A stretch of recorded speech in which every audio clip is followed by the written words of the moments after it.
Ini orang antri beli jam udah kayak antri beli minyak goreng.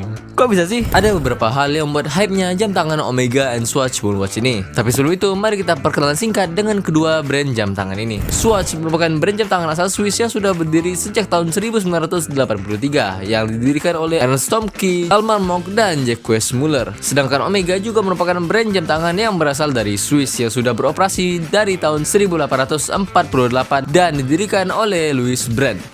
Dan kedua brand ini berada di naungan The Swatch Group. Balik ke pertanyaan di awal, apa sih yang bikin hype-nya jam tangan Omega and Swatch Moonwatch ini? Bagian pertama, pemberitahuan yang mendadak. Peluncuran Omega and Swatch Moonwatch ini bisa terhitung sangat mendadak, yang dimana teasernya pertama kali diluncurkan di Instagram Swatch pada tanggal 17 Maret 2022. 4 hari kemudian, tanggal 21 Maret 2022, Swatch meluncurkan trailer bahwa mereka berkolaborasi dengan Omega. Di dalam trailer ini, kita diberikan planet dan satelit yang berada di galaksi Bima Sakti, yang dimana ini merujuk kepada varian warna dari Omega and Swatch Moonwatch. 3 hari kemudian pada tanggal 24 Maret 2022, Swatch akhirnya men-showcase varian-varian dari Omega and Swatch Moonwatch yang terdiri dari 11 varian warna. Dan tanggal 26 Maret, Omega and Swatch Moonwatch akhirnya dirilis ke publik. Bisa kalian lihat dari awal perilisan teasernya sampai ke tanggal rilisnya hanya selisih sekitar 1 minggu, yang dimana itu sangat mendadak. Bagian kedua, ini kolaborasi pertama dalam sejarah. Omega and Swatch Moonwatch ini merupakan hasil kolaborasi pertama yang dilakukan oleh Omega dengan Swatch. Perpaduan antara brand jam tangan papan atas dengan brand jam tangan kelas menengah menghasilkan produk yang sangat unik, berkelas, dan ramah dengan dompet. Bagian ketiga,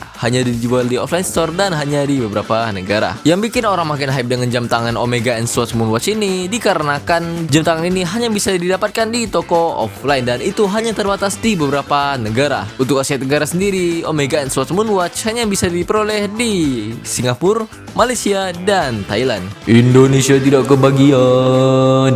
Bagian keempat, lini jam Omega dengan harga yang paling murah. Seperti yang sudah aku sebutkan di poin kedua, Omega merupakan brand jam tangan papan atas, yang dimana untuk tipe Speedmaster, by the way, itu tipe yang sama dengan Omega and Swatch Moonwatch, yang dibanderol dengan harga mulai dari $928 hingga $51.177. Harga yang fantastis, bukan? Sedangkan Omega and Swatch Moonwatch hanya dibanderol dengan harga $260. 1/3 dari harga paling murahnya Speedmaster.